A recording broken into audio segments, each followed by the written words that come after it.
인생 수업이라는 책이 있습니다. 읽어보신 분도 계실 텐데요.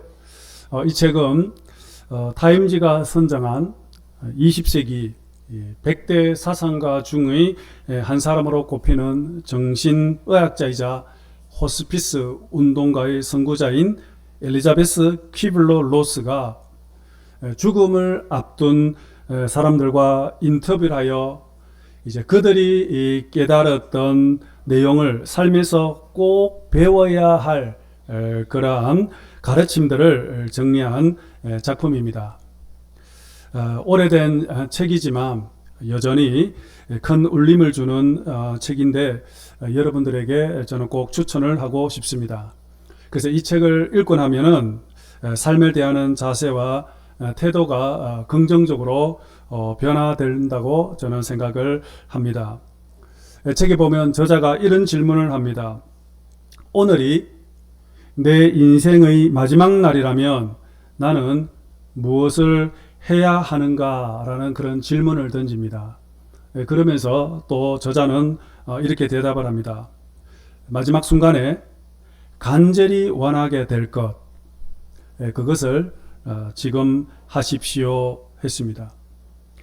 저자는 죽음을 눈앞에 둔 사람들이 깨닫는 중요한 사실들을 이제 이야기를 하는데, 지금까지 자신들이 소유했던 것들이나 목숨처럼 소중히 여겼던 것들은 사실은 아무런 의미가 없다라는 것을 알게 된다고 합니다.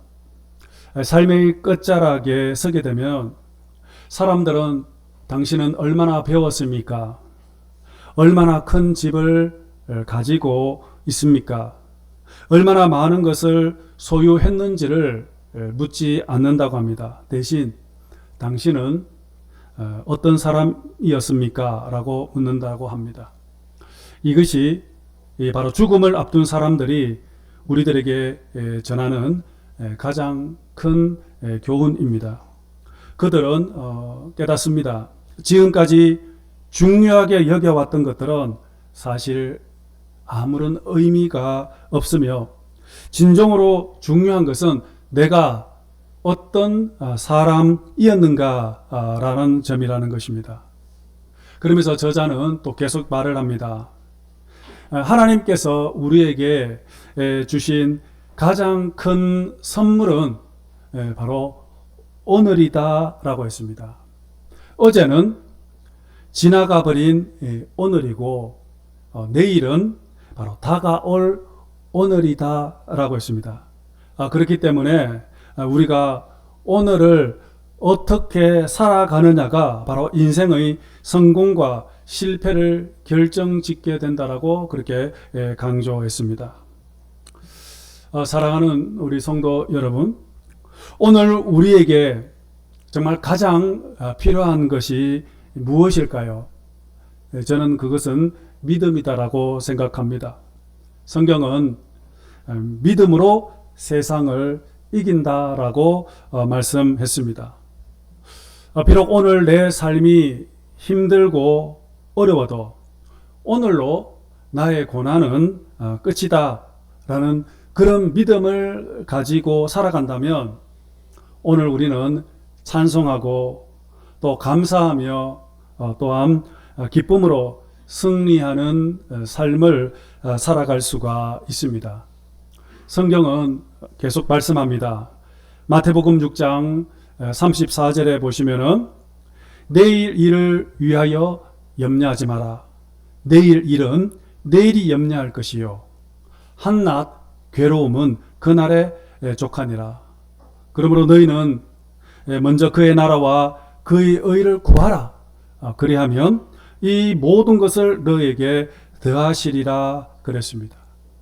하나님은 오늘 우리들에게 내일이 아닌 오늘을 선물로 주셨습니다. 그러므로 오늘을 살아가고 있는 저희들에게 있어서 우리들은 오늘을 믿음으로 살아가야 합니다. 믿음은 바로 오늘을 최고로 가치 있는 삶으로 변화시키고 뿐만 아니라 또 하나님의 은혜 안에서 모든 어려움을 이길 힘을 제공해 주시기 때문입니다. 하나님은 우리들에게 늘 언제나 복과 은혜와 평강을 주시겠다고 약속하셨습니다. 바로 그 약속이 바로 오늘 함께 읽었던 본문 민수기 6장 24절에 나와 있습니다. 여러분 함께 24절에서 26절 보도록 하겠습니다. 시작. 여호와는 내게 복을 주시고 너를 지키시기를 원하며 여호와는 그의 얼굴을 내게 비추사 은혜 베푸시기를 원하며 여호와는 그 얼굴을 내게로 향하여 드사 평강 주시기를 원하노라 할지니라. 아멘. 여러분 이 구절은 바로 대제사장의 축복문입니다. 여러분들은 이 축복문의 핵심이 무엇이라고 생각하십니까? 복, 은혜, 평강이라고 생각하십니까? 아닙니다. 이 축복문의 진정한 핵심은 바로 하나님의 얼굴입니다. 우리는 종종 복과 은혜와 평강에만 주목하고 그것들이 내 인생에 이루어지기를 간절히 사모합니다. 하지만 여러분 이 축복문의 주어는 분명히 여호와 하나님이시다라고 말하고 있습니다. 하나님이 복을 주시고 하나님이 은혜를 베푸시며 하나님이 평강을 주신다라고 지금 말씀하고 있습니다. 따라서 이 구절에서 가장 중요한 단어를 하나를 꼽으라면 단연 여호와의 얼굴이라고 할 수 있을 것입니다. 오늘 본문에 보시면은 여호와의 얼굴, 하나님의 얼굴이라는 단어가 2번 나오는 것을 볼 수 있습니다. 여러분, 하나님의 복이 어디서 나온다고 하고 있습니까? 오늘 읽었던 본문에 분명하게 그것을 밝히고 있습니다. 여호와는 그의 얼굴을 내게로 비추사 은혜 베푸시기를 원하며 그의 얼굴을 내게로 향하사 평강 주시기를 원하노라 하고 있습니다. 여러분 여기서 강조되는 것이 무엇입니까? 바로 하나님의 얼굴이 우리에게 비춰진다라는 것입니다. 바로 하나님의 얼굴을 통해서 바로 복과 은혜와 평강이 우리에게 흘러넘친다라는 것을 지금 강조하고 있는 겁니다. 그렇다면 여러분 하나님의 얼굴이 무엇을 의미하는 것입니까? 그것은 바로 한마디로 설명하면 바로 하나님의 임재를 상징하며 하나님의 본질과 영광을 나타낸다고 할 수 있을 것입니다. 우리가 하나님의 얼굴을 구한다라는 것은 단순히 표면적인 복을 추구하는 것이 아니라 주님과 더욱더 친밀한 삶을 가지고 주님과 더욱 깊은 영적 교제를 통해서 하나님의 임재 속에서 주님의 영광을 누리며 살아가는 것, 이것이 바로 하나님의 얼굴을 구하며 살아가는 삶이라고 할 수 있을 것입니다. 따라서 오늘 우리의 삶에 있어서 정말 가장 중요한 것은 바로 하나님의 얼굴을 간절히 구하며 살아가는 것이라고 할 수 있을 것입니다. 여러분, 하나님의 얼굴을 구하는 삶이란 결국에는 하나님과의 관계를 무엇보다도 소중히 여기고 그리고 주님의 임재 안에서 주님과 함께 살아가는 것을 말합니다. 그래서 우리가 언제나 하나님의 얼굴을 구하며 하나님의 품 안에서 하나님과 깊은 영적 교제를 누리며 살아가게 될 때 그때 비로소 우리의 삶에는 바로 하나님의 영광, 하나님의 은혜로 우리의 삶이 덮어지게 될 것이고 또한 그때 비로소 하늘로부터 비로소 복과 평강으로 충만한 삶을 살아가게 된다는 것입니다. 이것을 바로 오늘 성경이 우리에게 약속하고 있습니다. 바로 오늘 이 말씀의 약속이 바로 그 다음 구절인 27절에 오늘 읽지 않았습니다만은 27절에서 정언을 하고 있습니다. 27절 민수기 6장 27절 다시 같이 함께 봅시다. 시작. 그들은 이같이 내 이름으로 이스라엘 자손에게 축복할지니 내가 그들에게 복을 주리라. 아멘. 내가 복을 주리라. 여러분, 이 말은 하나님이 우리들에게 복을 주시고 하나님이 저와 여러분들에게 은혜를 베푸시고 평강을 주신다라는 것입니다. 즉 하나님이 복의 권원이시다는 것입니다.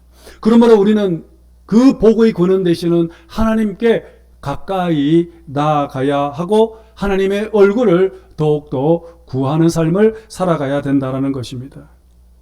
성경을 읽어보시면 성경에 보면 하나님의 얼굴을 구하라라는 말씀이 여러 곳에서 많이 나오는 것을 발견할 수 있습니다.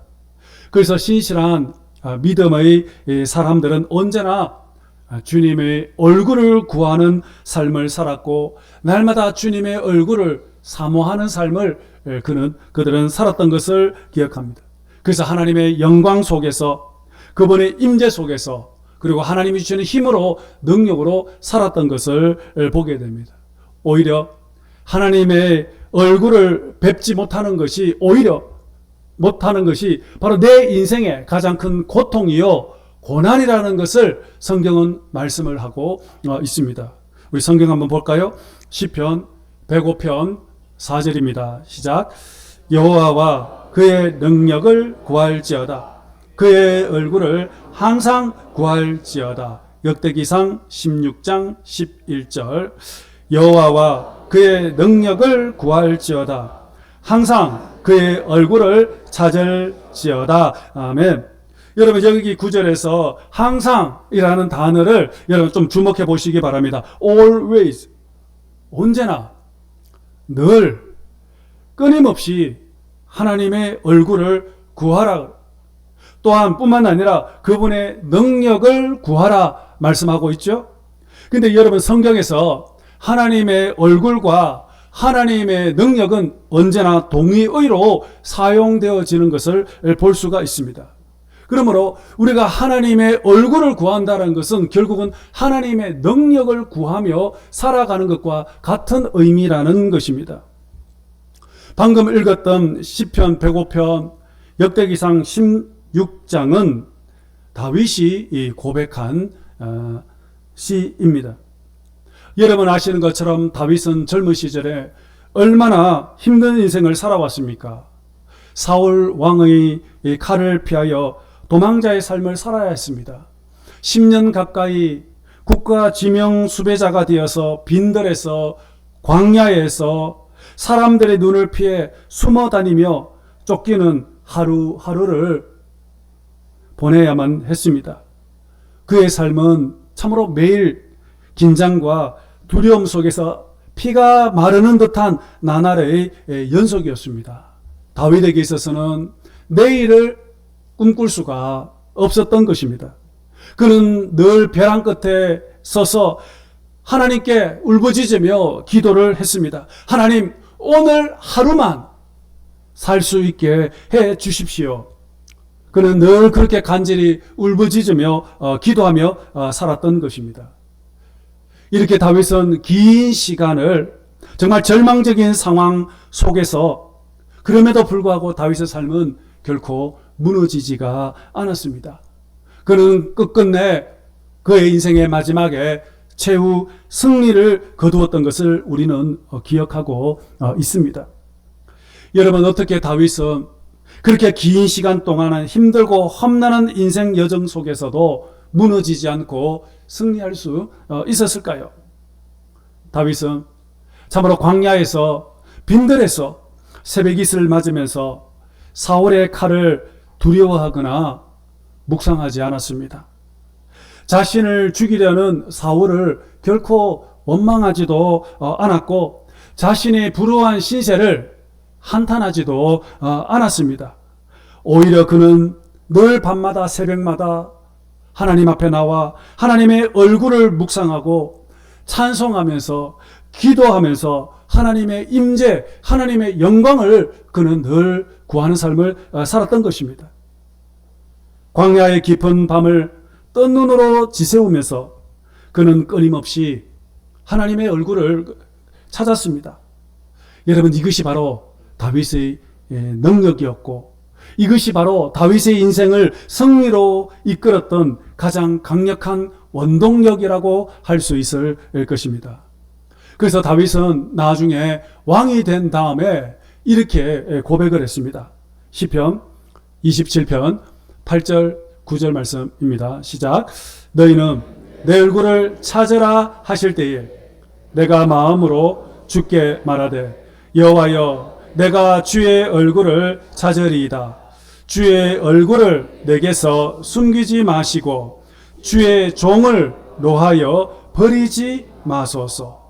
여러분, 하나님의 얼굴을 구한다라는 것은 바로 하나님의 능력으로 살아가는 것이라고 말씀드릴 수 있습니다.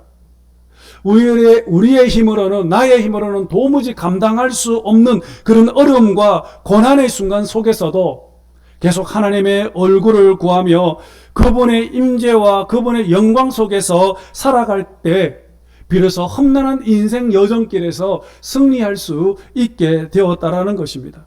그래서 오늘 저와 여러분들이 오늘 하루를 살아갈 때 가장 먼저 구해야 될 것이 바로 하나님의 얼굴을 구하며 하나님의 임재와 주님과 함께 오늘의 삶을 살아가게 될 때 비로소 하나님은 저와 여러분들에게 얼굴을 여러분들과 향하게 되사 하나님의 능력을 우리에게 주신다라는 것입니다. 다윗은 이것을 경험을 했던 것이었습니다. 그런데 오늘 방금 읽었던 시편 27편 8절에 내 얼굴을 찾으라는 이 8절과 9절 말씀을 다른 성경 버전, 즉 세번역 성경과 현대인의 성경을 보면은 내 얼굴을 찾으라라는 이 구절이 예배하라라고 그렇게 번역하는 것을 볼 수가 있습니다. 즉 하나님의 얼굴을 구하는 삶이 바로 곧 예배하는 삶이라고 성경은 말씀하고 있다라는 것입니다. 한번 볼까요? 시편 27편 8절 세번역 성경으로 보도록 하겠습니다. 시작. 주님께서 나더러 내게 와서 예배하여라 하셨을 때 주님 내가 가서 예배하겠습니다 하고 대답하였으니 현대인 성경으로 봅시다. 나와서 나를 경배하라.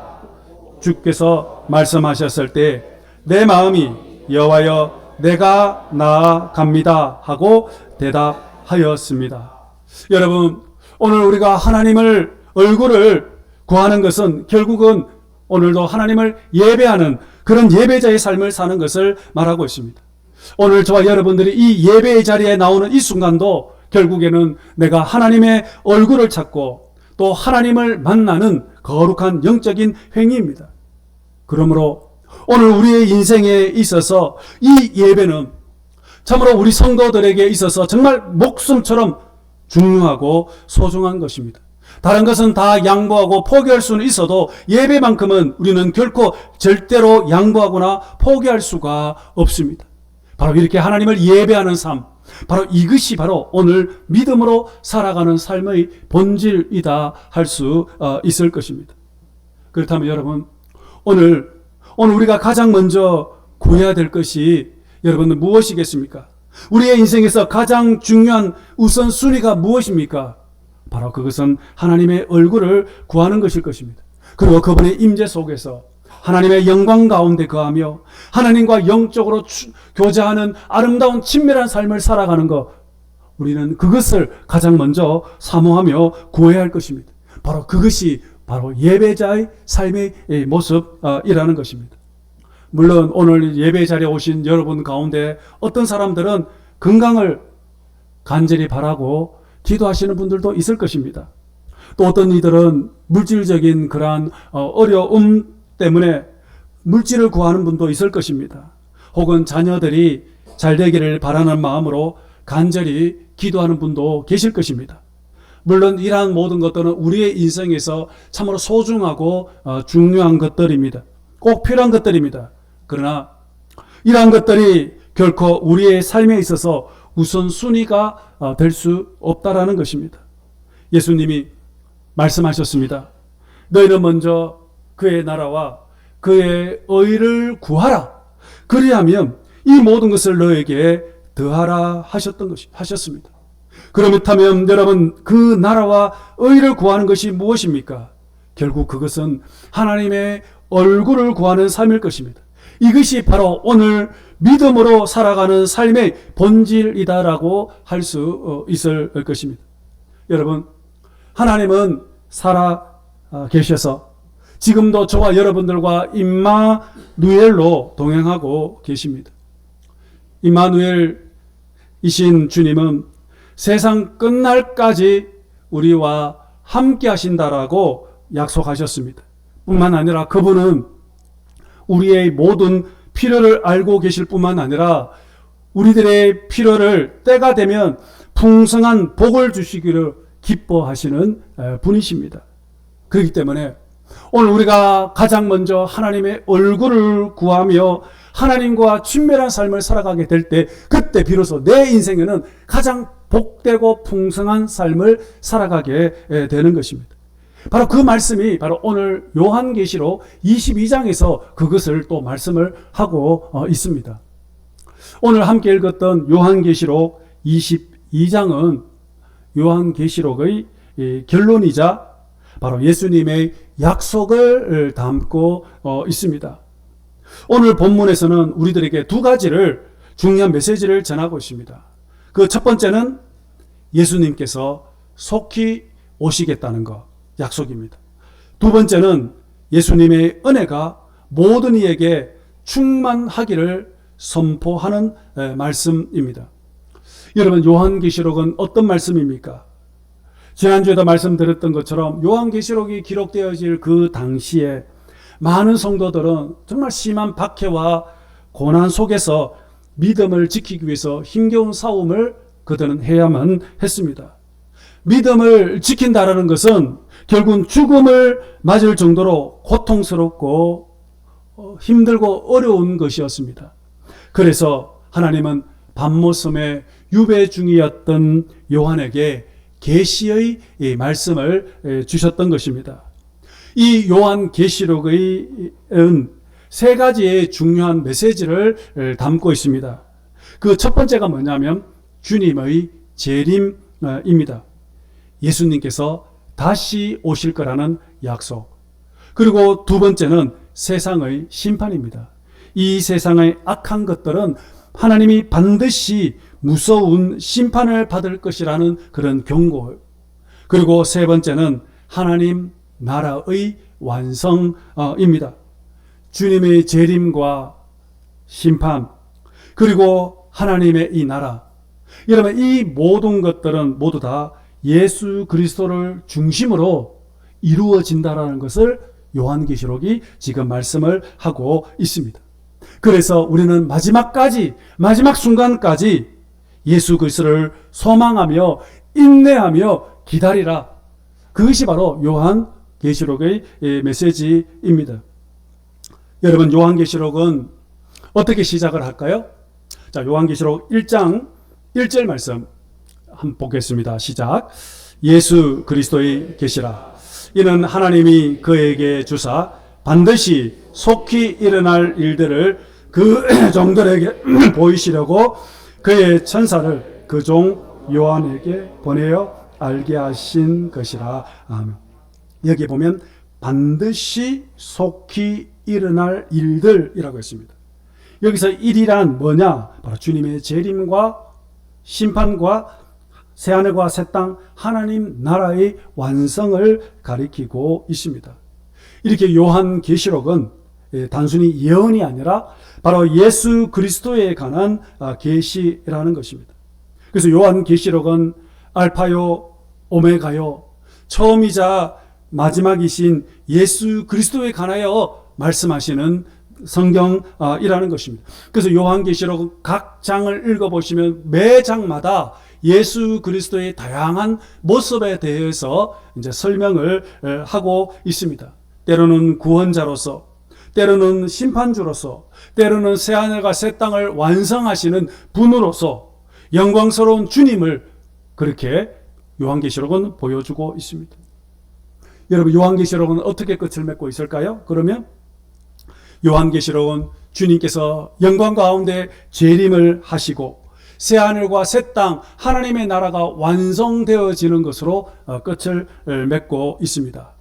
그러면서 마지막으로 예수님께서 내가 속히 오겠다라는 약속과 그리고 우리 모든 성도들에게 하나님의 은혜가 있을지어다 축복으로 요한계시록은 끝을 맺고 있습니다. 그러므로 오늘을 살아가는 저와 여러분들은 마지막 순간까지 오직 예수 그리스도만 소망하며 살아가라는 강력한 메시지가 바로 요한계시록인 겁니다. 자, 오늘 본문 22장 20절 말씀 함께 보도록 하겠습니다. 시작. 이것들을 정언하시니가 이르시되 내가 진실로 속히 오리라 하시거늘 아멘. 주 예수여 오시옵소서. 아멘. 내가 진실로 속히 오리라. 여러분, 여기서 속히라는 이 단어는 단순히 빠르게 이루어진다라는 시간적인 개념이 아니라 반드시 이루어진다라는 것을 강조하는 말씀이라는 것입니다. 그래서 요한계시록 22장 여러분 집에 가서 1절부터 다시 한번 꼼꼼히 읽어보시면 예수님께서 다시 오신다라는 약속을 3번이나 22장에서 말씀하고 있습니다. 7절에서는 보라 내가 속히 오리니, 12절에서도 보라 내가 속히 오리니, 그리고 20절에서도 내가 진실로 속히 오리라 하셨습니다.